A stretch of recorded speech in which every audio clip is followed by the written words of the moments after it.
Welcome to my channel आओ करो तैयारी में आप सभी लोगों का बहुत बहुत स्वागत है। जैसा कि आप लोग को पता है, हम यूपी टेट के प्रीवियस पेपर को देख रहे हैं जो 18 नवंबर 2018 को हुआ था। इसमें हमने आपके 30 क्वेश्चन सीडीपी के और 30 क्वेश्चन हिंदी के कंप्लीट करा दिए हैं। आज हम 30 क्वेश्चन देखेंगे पर्यावरण का। तो चलिए स्टार्ट करते हैं।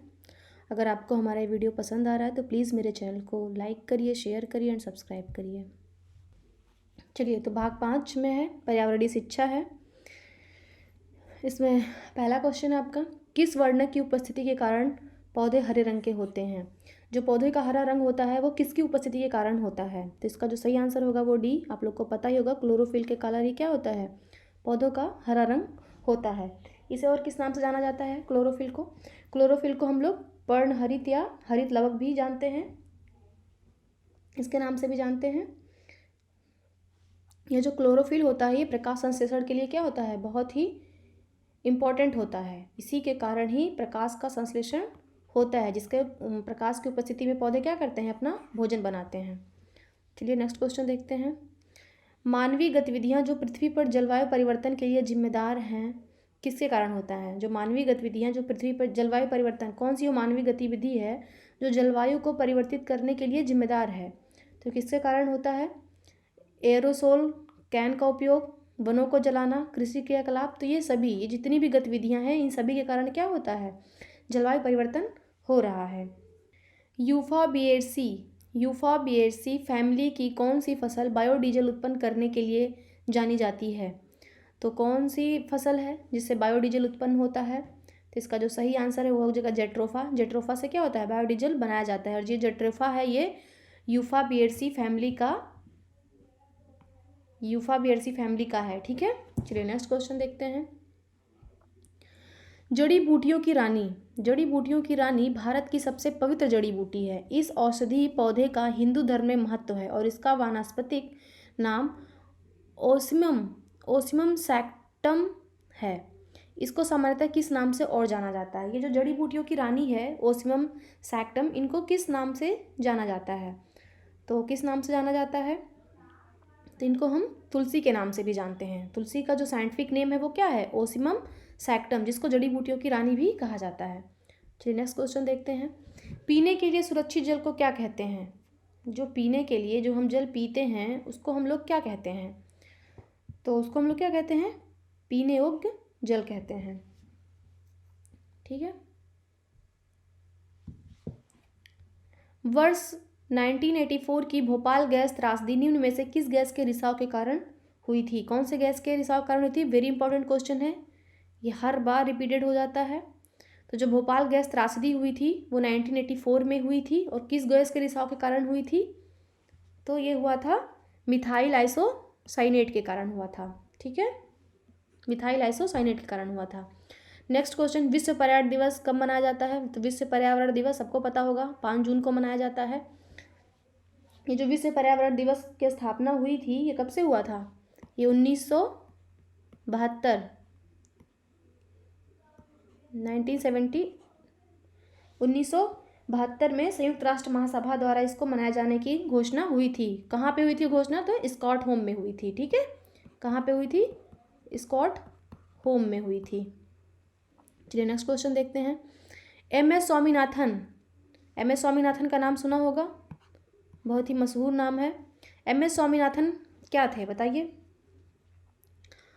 एम एस स्वामीनाथन तो ये कृषि वैज्ञानिक थे। ये जो एम एस स्वामीनाथन है, एम एस स्वामीनाथन को, ये भारतीय जो कृषि वैज्ञानिक थे एम एस स्वामीनाथन, इनको हरित क्रांति लाने का श्रेय भी दिया जाता है।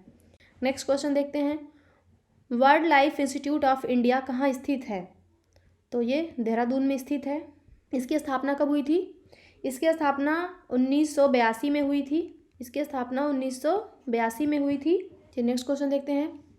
प्रकाश संश्लेषण के दौरान हरे पौधे निम्न में से किसे सोख लेते हैं? जो प्रकाश संश्लेषण होता है तो जो हरे पौधे होते हैं वो किसे सोखते हैं? तो इसका जो करेक्ट आंसर होगा वो ए, कार्बन डाइऑक्साइड को सोखते हैं और क्या निकालते हैं? ऑक्सीजन को बाहर निकालते हैं। नेक्स्ट क्वेश्चन, अपशिष्ट पदार्थों को खाने वाले जीव को कहा जाता है? जो भी अपशिष्ट पदार्थ है वो खाने वाले जीव को क्या कहा जाता है? तो उनको मृतक भक्षी कहा जाता है। मृतक भक्षी या अपघटक भी इनको कहा जाता है। ये इसमें कौन कौन से आते हैं? इसमें कीड़े मकोड़े, जीवाणु, कवक जैसे छोटे प्राणियों को शामिल किया जाता है। नेक्स्ट क्वेश्चन देखते हैं। तप्त भौमजल से किस प्रकार की ऊर्जा प्राप्त होती है? तप्त भौमजल से किस प्रकार की ऊर्जा प्राप्त होती है? तो इससे भूतापीय ऊर्जा प्राप्त होती है, क्योंकि जो भौमजल है भूमि से प्राप्त हो रहा है तो उसको भूतापीय ऊर्जा कहेंगे। तो जो भूतापीय ऊर्जा होती है वो क्या होता है? पृथ्वी जो गर्म होती है उसमें सीधे सुरंग खोदा जाता है, एक सुरंग को खोद करके, और उसको जो ऊर्जा होती है उसको भाप के तरह से ऊपर सतह पर ला लिया जाता है। चलिए नेक्स्ट क्वेश्चन देखते हैं। शोला घास स्थल कहाँ पाए जाते हैं? शोला घास स्थल, ये जो शोला घास स्थल है ये कहाँ पे पाए जाते हैं? तो ये पाए जाते हैं आपके पश्चिमी घाट पे। पश्चिमी घाट पे क्या होता है? शोला घास स्थल पाए जाते हैं। ये पश्चिमी घाट के 1800 मीटर ऊंचे मैदान पर पाए जाते हैं। चलिए नेक्स्ट क्वेश्चन देखते हैं। भारत में पेलिकन पक्षी कहाँ प्रजनन करते हैं? ये जो पेलिकन पक्षी है वो कहाँ पे प्रजनन करते हैं? तो वो कोक्कार बेलूर, नेलापट्टू, कुंथनकुलम, तो सभी जगहों पे क्या करते हैं? प्रजनन करते हैं। ये जो पेलिकन पक्षी है ये एक प्रवासी पक्षी है जो साइबेरिया तथा पूर्वी यूरोप से प्रजनन व भोजन के लिए भारत में आते हैं। तो ये साइबेरिया और यूरोप से भारत में प्रजनन के लिए और भोजन के लिए क्या करते हैं? आते हैं। चलिए नेक्स्ट क्वेश्चन देखते हैं। मिनी माता रोग ऐसी मछली खाने से होता है जिसमें अधिक मात्रा में पाया जाता है। वेरी इंपॉर्टेंट क्वेश्चन, ये भी बहुत बार रिपीटेड क्वेश्चन हुआ है। तो जो मिनी माता रोग है किसके कारण होता है? वो जो मछली है, जो मछली को लोग खाते हैं तो वो मछली में क्या चीज़ें ऐसी पाई जाती हैं जिससे लोगों को खाने पर वो बीमारी हो जाती है? तो इसका जो करेक्ट आंसर होगा सी, पारा। और ये जो मिनी माता रोग है सबसे पहले कहाँ पे हुआ था? मिनी माता रोग सबसे पहले कहाँ पे हुआ था? तो ये जापान में हुआ था। चलिए नेक्स्ट क्वेश्चन देखते हैं। ओजोन परत का अधिकतम ह्रास निम्न में से किस पर हुआ है? ओजोन परत का अधिकतम ह्रास किस पर हुआ है? भूमध्य रेखा पर, उत्तरी ध्रुव पर? तो ओजोन परत का अधिकतम ह्रास कहाँ पे हुआ है? दक्षिणी ध्रुव पर हुआ है। नेक्स्ट क्वेश्चन देखते हैं। इनमें से कौन सा भारत का मुख्य न्यायाधीश था? भारत का मुख्य न्यायाधीश कौन था? हीरालाल जे कानिया, एम पतंजलि शास्त्री, मेहरचंद महाजन। तो भारत का प्रथम मुख्य न्यायाधीश कौन था? हीरालाल जे कानिया थे। इनका जो कार्यकाल था वो 26 जनवरी 1950 से लेकर 6 नवंबर 1951 तक था। ये 1950 से लेकर के 1951 तक थे ये। चलिए नेक्स्ट क्वेश्चन देखते हैं। रेड डाटा बुक किससे संबंधित है? तो रेड डाटा बुक किससे संबंधित है?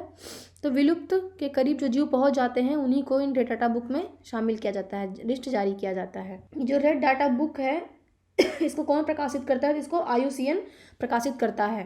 पूछ लेता है कभी कभी किसको कौन प्रकाशित करता है, तो इसको IUCN जारी करता है। IUCN का पूरा नाम क्या होता है? International union for conservation of nature. Next question देखते हैं। इनमें से कौन वर्तमान राष्ट्रीय महिला आयोग की अध्यक्षा हैं? 2018 का ये क्वेश्चन है। उस समय कौन थी अध्यक्षा राष्ट्रीय महिला आयोग की? तो इसका जो करेक्ट आंसर है वो सी, रेखा शर्मा थी। नेक्स्ट क्वेश्चन देखते हैं। लोकसभा और राज्यसभा की संयुक्त बैठक किसके द्वारा आहूत की जाती है? तो लोकसभा और राज्यसभा की जो संयुक्त बैठक होती है उसको राष्ट्रपति बुलाता है। संविधान के किस भाग में पंचायती राज व्यवस्था संबंधी प्रावधान दिए गए हैं? पंचायती राज व्यवस्था संबंधी प्रावधान संविधान के भाग 9 में दिए गए हैं। 74वें संविधान संशोधन का संबंध है। 74वें संविधान संशोधन का संबंध किससे है? तो सी, शहरी स्थानीय स्वशासन से 74वें संविधान संशोधन का संबंध है। और 73वें का संबंध किससे है? तो वो पंचायती राज व्यवस्था से है। किस गैस के वर्षा के पानी में घुलने से वर्षा का पानी अम्लीय हो जाता है? कौन सी ऐसी गैस है जो वर्षा के पानी में घुलती है तो पानी कैसा हो जाता है? अम्लीय हो जाता है। तो इसका जो करेक्ट आंसर है वो होगा D, sulphur dioxide. Sulphur dioxide जब पानी में घुलता है तो उसका जो टेस्ट होता है वो अम्लीय हो जाता है। भारतीय संविधान में विधि का शासन विचार कहाँ से लिया गया है? तो ये जो विचार है वो आपका इंग्लैंड से लिया गया है, विधि के शासन का विचार। लोकसभा के चुनाव हेतु अधिसूचना कौन जारी करता है? लोकसभा के चुनाव हेतु अधिसूचना कौन जारी करता है? तो किसके द्वारा अधिसूचना जारी की जाती है? तो भारत का निर्वाचन आयोग। भारत का निर्वाचन आयोग क्या करता है? अधिसूचना को जारी करता है। निर्वाचन आयोग का आर्टिकल याद रखिएगा, कौन सा आर्टिकल है ये? तो 324 है। लोकसभा की कार्यवाही के प्रथम घंटे को क्या कहा जाता है? जो कार्यवाही होती है उसके प्रथम घंटे को प्रश्नकाल कहा जाता है। नेक्स्ट क्वेश्चन देखते हैं। वर्षा जल संग्रहण क्या है? वर्षा जल संग्रहण को क्या कहा जाता है? क्या है ये? पानी का वितरण है? बिल्कुल भी नहीं। प्रयुक्त जल का संग्रह और भंडारण है? नहीं। वर्षा जल का जमा और भंडारण है? हाँ। तो वर्षा जल संग्रहण क्या है? ये वर्षा जल का जमा और भंडारण है। नेक्स्ट क्वेश्चन देखते हैं। भारतीय गैंडा कहाँ संरक्षित हैं? भारतीय गैंडों को कहाँ पे संरक्षण दिया गया है? कहाँ पे उनको संरक्षित किया गया है? इसका जो करेक्ट आंसर जगह सी, काजीरंगा नेशनल पार्क असम में भारतीय गैंडों को क्या है? संरक्षण प्राप्त है। ये जो काजीरंगा नेशनल पार्क है इसको यूनेस्को द्वारा विश्व विरासत स्थल में शामिल किया गया है। इसको यूनेस्को के विश्व विरासत स्थल में शामिल किया गया है। नेक्स्ट क्वेश्चन देखते हैं। निम्न में से कौन सा क्रम पारिस्थितिकी तंत्र में ऊर्जा प्रवाह के संबंध में सही है? ऊर्जा प्रवाह के संबंध में कौन सा कथन सही है? तो सबसे पहले क्या होते हैं? उत्पादक होते हैं, फिर उपभोक्ता होते हैं, फिर उपघटक होते हैं। नेक्स्ट क्वेश्चन देखते हैं। कौन सी ग्रीन हाउस गैस वातावरण में सबसे अधिक मात्रा में उपस्थित रहती है? तो इसके ऑप्शन है carbon dioxide, propane, ethane, methane. तो इसका जो करेक्ट आंसर हो जाएगा वो ए, कार्बन डाइऑक्साइड जो है वो ग्रीन हाउस गैस के रूप में सबसे अधिक मात्रा में पाई जाती हैं। अगर आपको वीडियो हमारी पसंद आ रही है तो प्लीज़ हमारे चैनल को सब्सक्राइब करिए, लाइक करिए और शेयर करिए।